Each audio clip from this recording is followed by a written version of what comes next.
आओ साधक मित्रों, साधना के परियत्ति से प्रतिवेदन तक का जो सफ़र है, जो एक विपश्यना योगी का मार्ग है, उसके विषय में हम 4 बातों पर आज गौर करेंगे, जो बहुत साधनोपयोगी बातें हैं, जिसमें से 2 तो गुरुदेव सिर्फ दीर्घ शिविरों में बात करते हैं और 2 की बात सामान्य 10 दिवसीय शिविर में और सत्तिपट्ठान शिविर में भी करते हैं। जैसे गुरुदेव कहते हैं कि पश्चाताप नहीं होता और पूर्वाताप नहीं होता। पश्चाताप नहीं होता और पूर्वाताप नहीं होता साधना के क्षेत्र में और धम्म के क्षेत्र में। इसका उपयोग हम जब आनापान करते हैं या विपश्यना करते हैं, उस वक्त किस प्रकार होता है। मन की तो यह आदत है, चाहे आप कितने भी शिविर कर लो, मन भटकता है। ये है, इसके अनंत जन्मों की आदतें हैं। हमने देखे ना, भगवान बुद्ध का बुद्धत्व प्राप्त करना कितने अनंत जन्मों की पारमिताओं का फल है। तो हमारी ऐसी ही अनंत जन्मों की यात्रा का भटकाव है। न जाने किस किस योनियों में, किस किस पशु पक्षी सरीस कीट पतंग या जड़ चेतन में हमने अनंत जन्मों से जन्म लिए हैं।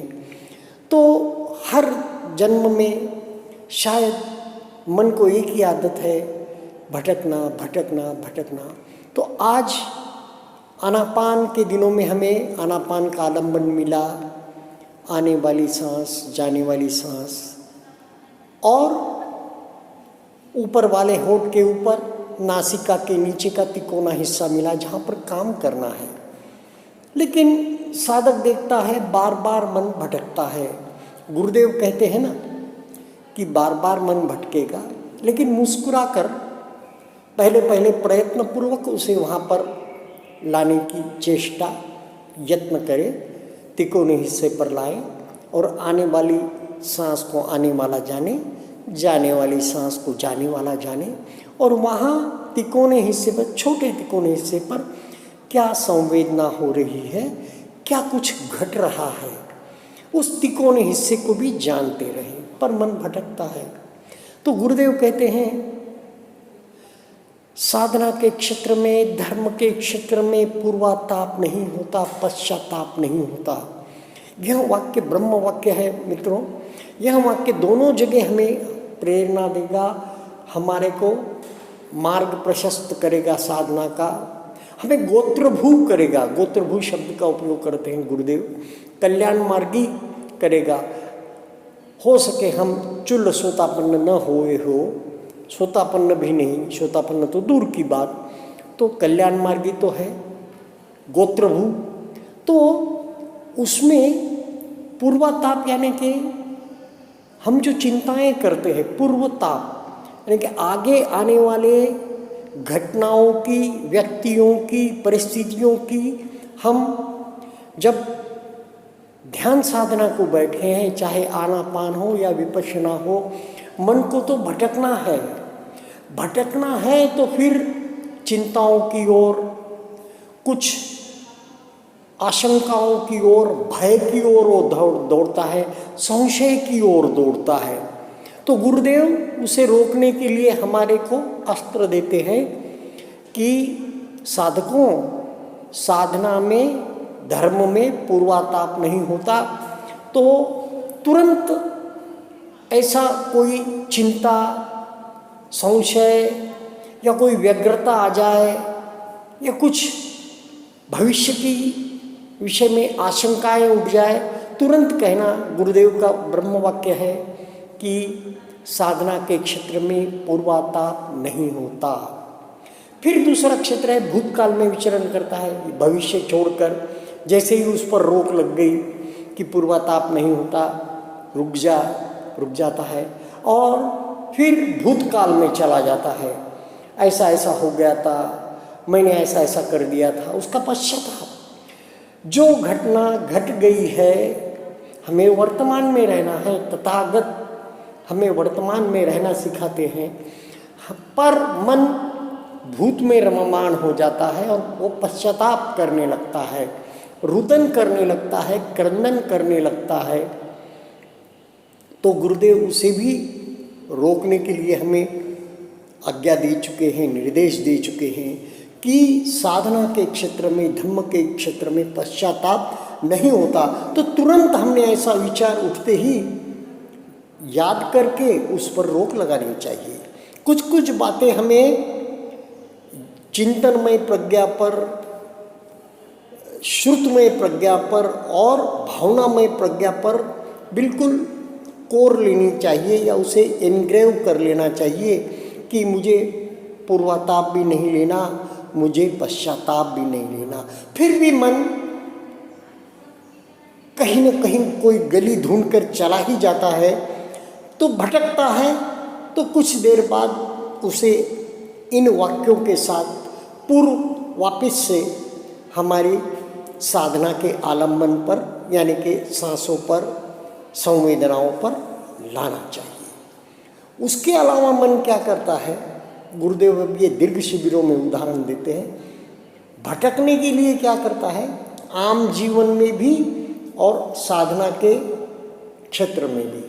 गुरुदेव एक तो उदाहरण देते हैं, जब आप बाहर निकले हो 5वें, 6ठे, 7वें दिन, ऐसा उदाहरण देते हैं, बाहर निकले हो, अब मन को भटकाना है कोई भी कारण लेकर, बोले तो मन भटकना भी नहीं चाहे, फिर भी दूसरा मन आदतवश, यानी कि अपन दूसरे मन का अस्तित्व मानेंगे, मन से मन का ऑपरेशन चल रहा है, आदतवश, यहाँ आसमान कैसा है, चिड़ियाएँ उड़ रही है, आज का मौसम कैसा है, चांद उग गया है, अगर रात का समय है या शाम हो गई है, चांदनी रात है, आज गर्मी बहुत है, आज ठंडी बहुत है, आज बारिश है।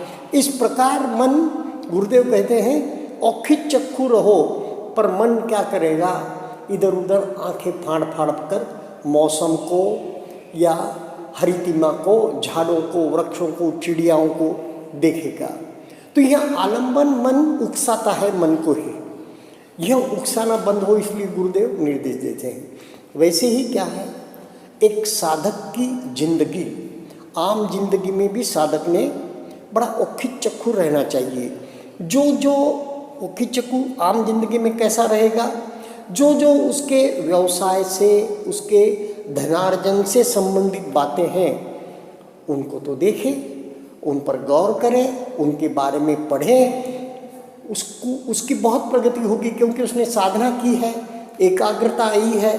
तो अपने जो कार्य का विषय है, अपने जीवन यापन का विषय है, उसमें वह महारत, लोगों से एज हासिल करेगा, दूसरों से बढ़त हासिल करेगा, क्योंकि उसकी एकाग्रता है, निर्णय में स्पष्टता है और शील पालन तो उसके अंग अंग में भिज जाता है, तो वह फल भी देता है और उसे औरों से अलग करके आगे भी बढ़ाता है।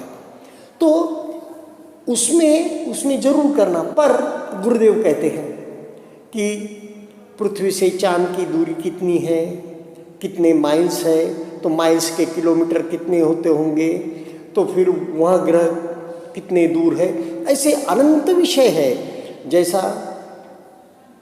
अल्बर्ट आइंस्टाइन या न्यूटन कहते हैं ना, समंदर की रेत पर चलते रहते हैं, तो कोई कहता है आप कितने ज्ञानी हैं, कितने महान हैं, तो वे एक रेत का एक छोटा सा महीन कण उठाते हैं और वे कहते हैं संसार में इतने विषय है और इतना ज्ञान है, इतना विज्ञान है, मुझे जो पता है बहुत छोटा सा है, छोटा सा मात्र है। कितने वैज्ञानिक, लेकिन कितने बिल्कुल टू द ग्राउंड है, बिल्कुल जुड़े हैं भूमि से, जमीन से जुड़े हैं, कोई अहंकार नहीं। तो इस प्रकार गुरुदेव कहते हैं ना, अब न्यूज़ देखते बैठे हैं, मन को इस कादंबरी पढ़ने में लगा रहे हैं, उस उपन्यास पढ़ने में लगा रहे हैं, जो कि साधना के विषय नहीं है, क्योंकि पहले ही हमारे पास समय बहुत कम है, मनुष्य जन्म मिला है, इसे सार्थक करना है। तो साधक के लिए, गंभीर साधक के लिए एक तो साधना का मार्ग और दूसरा उसका जीवन यापन के लिए जो क्षेत्र है उसकी बहुत सटीक, बहुत डेप्थ में जानकारी अवश्य रखनी चाहिए। पर बाकी विषयों में वहाँ क्या चल रहा है, अमेरिका में क्या चल रहा है, इंग्लैंड में क्या चल रहा है, जिससे उसका कोई संबंध नहीं, उसने क्या करना चाहिए, उसने क्या नहीं करना चाहिए, प्राइम मिनिस्टर ने क्या करना चाहिए, या उसने, भाई तूने क्या करना चाहिए वह देख। साधक अपनी ओर देखता है, स्वानुभूति, स्व अवलोकन करता है, अपने ऊपर उसका ध्यान होता है। तो इस प्रकार गुरुदेव उस ओर विचरण का भी हमारे लिए फुल स्टॉप लगाते हैं। तो मन को हम कह सकते हैं कि तू जिस विषय में विचरण कर रहा है, कोई गाड़ी का टाइम टेबल, अब तो मैं आपको एक उदाहरण देता हूँ। मैं शक्ति पठान कोर्स में बैठा था, एकदम गाड़ी का मेरे स्टेशन की याद आई मुझे, जंक्शन है, तो वहाँ पर ये गाड़ी ऐसी होना चाहिए, उस गाड़ी का समय वो होना चाहिए। अरे भाई, तू कोई रेलवे मिनिस्टर नहीं है और तेरे ऐसे श्रृंखला बढ़ाने से विचारों की, तेरे ध्यान का समय व्यर्थ जा रहा है। तुझे ध्यान में समय लगाना चाहिए, न कि ये ऐसा हो वो वैसा हो, जिस पे तेरा कोई कंट्रोल नहीं है। उन चीज़ों पे तू क्यों व्यर्थ में अपनी एनर्जी, अपना समय फालतू बर्बाद करता है। इस प्रकार गुरुदेव इस चीज़ पे रोक लगाते हैं। वैसे गुरुदेव और एक चीज़ बताते हैं दीर्घ शिविरों में कि कितनी आकाश गंगाएं हैं। देखिए गुरुदेव अपने लिए कितना समृद्ध ज्ञान देते हैं कि ध्यान के लिए हम कैसे संक्षिप्त कर सकते हैं, मन को तीक्ष्ण कर सकते हैं, बिल्कुल एकाग्र कर सकते हैं। उसके लिए क्या क्या आवश्यकता है गुरुदेव को कैसा मालूम है। कितनी आकाश गंगाएं हैं अवकाश में, यहाँ अवकाशों में अनंत आकाश गंगाएं हैं, और हर आकाश गंगा में अनेकों सूर्य हैं, उनके सूर्य हैं, पृथ्वी है, चंद्र है, न जाने कौन कौन से ग्रह हैं, और उन सब में हमारी एक आकाश गंगा, उसमें का एक छोटा सा ग्रह पृथ्वी, बिल्कुल अदना सा, पूरी आकाश गंगा के हिसाब से, सूर्य के हिसाब से, गुरु के हिसाब से, और उसमें का यह हमारा गांव, और उसमें के हम एक छोटे से जीव मनुष्य, क्या हमारा अस्तित्व है और किस चीज़ पे गर्व गुमान करें। यह अहंकार तोड़ने की क्रिया है। इससे साधक का अहंकार टूटता है, और अहंकार तोड़ना, अहंकार पिघलाना, यह भी एक हमारी साधना का अंग है। साधना का अंतिम उद्देश्य ही है कि अहंकार पिघले तो समता भी आए, अनित्य बोध भी आए। तो हमारा क्या अस्तित्व है। गुरुदेव इस प्रकार साधक को इन 4 बातों से प्रेरणा देकर उसकी एकाग्रता, उसका मन का तीक्ष्ण सूक्ष्म होकर बिल्कुल डेप्थ में जाना बढ़ाते हैं, गहराई बढ़ाते हैं, और साधना की भी उसकी गहराई और साधना का अवधि भी बढ़ाते हैं। तो यह 4 बातें हमने अवश्य ध्यान में रखनी चाहिए। इससे ये चौथी जो बात बताई, इससे अनात्म बोध पुष्ट होता है। आदमी सोचता है मैं क्या हूँ, किंकर यत् किंचित हूँ, फिर किसका गुमान करूँ, किसका गर्व करूँ, किसका अहंकार करके मेरे अस्तित्व को पुष्ट करूँ। यह बींधना हो गया, यह टुकड़े कर करके देखना हो गया। तो इस प्रकार यह 4 बातें अगर हम याद रखें, पूर्वाताप नहीं, पश्चाताप नहीं, और इधर उधर मन का, पहले ही मन बहुत भटकता है, भागता है आलम्बन छोड़ छोड़कर, और उसे क्यों खाद्य सामग्री हम दे कि जिससे वह बिना कारण, अब बैठे हैं, अच्छा ध्यान लग रहा है, बिल्कुल एकाग्रता आ गई है, नासिका के नीचे, ऊपर वाले होठ के ऊपर बिल्कुल मन टिका है, और दूसरा मन या और एक मन उसे बाध्य करता है, ये सोच, ऐसा सोच, वैसा सोच, श्रृंखला पर श्रृंखला, इस प्रकार मन को आर्टिफिशियल खाद्य देकर हमें बहकाना नहीं चाहिए। आर्टिफिशियल इसलिए कहते हैं क्योंकि वहाँ पर तो नैसर्गिक रूप से वह एकाग्र हो रहा था, उसे हम बहका रहे हैं, तो इससे मन की एकाग्रता छूटती है। तो साधक को उसके बाद थोड़ी सी ग्लानि महसूस होती है या थोड़ा सा उसे लगता है कि नहीं मेरा ध्यान ठीक नहीं हुआ, पर मन का ये स्वभाव है एकाग्रता आना और फिर छिन्न भिन्न भी हो जाना। पर इस स्वभाव पे रोक लगानी है हमें, ताकि हम साधना की गहराई में उतरे, हम क्षणिक ध्यान से उपचार समाधि और अर्पणा समाधि की ओर आगे बढ़े।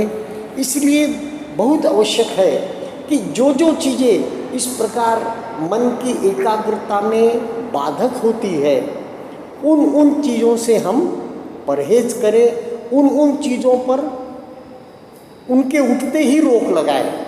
जैसे गुरुदेव कहते हैं ना, सांप में सिर उठाया तुरंत उस पर रोक लगा दी तो ठीक है।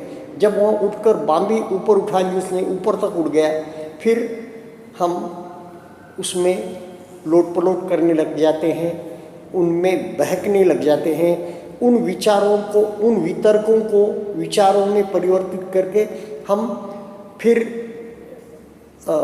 जो है सो विकारों की निर्मिति, विकारों में बहने लग जाते हैं और विकार हम पर हावी हो जाते हैं। उसके पहले ही हमें किस प्रकार उन पर रोक लगा सकते हैं। इसलिए यह 4 विचार मुझे उत्तम लगे और यह मैंने परियत्ति आपके साथ शेयर की, ताकि प्रतिवेदन में आपके यहाँ काम आ सके। अब परित्त चित्त और अवचेतन चित्त, इसके विषय में भी हम आगे बात करेंगे। आज यहीं पे विश्राम लेता हूँ। आप सभी का धन्यवाद।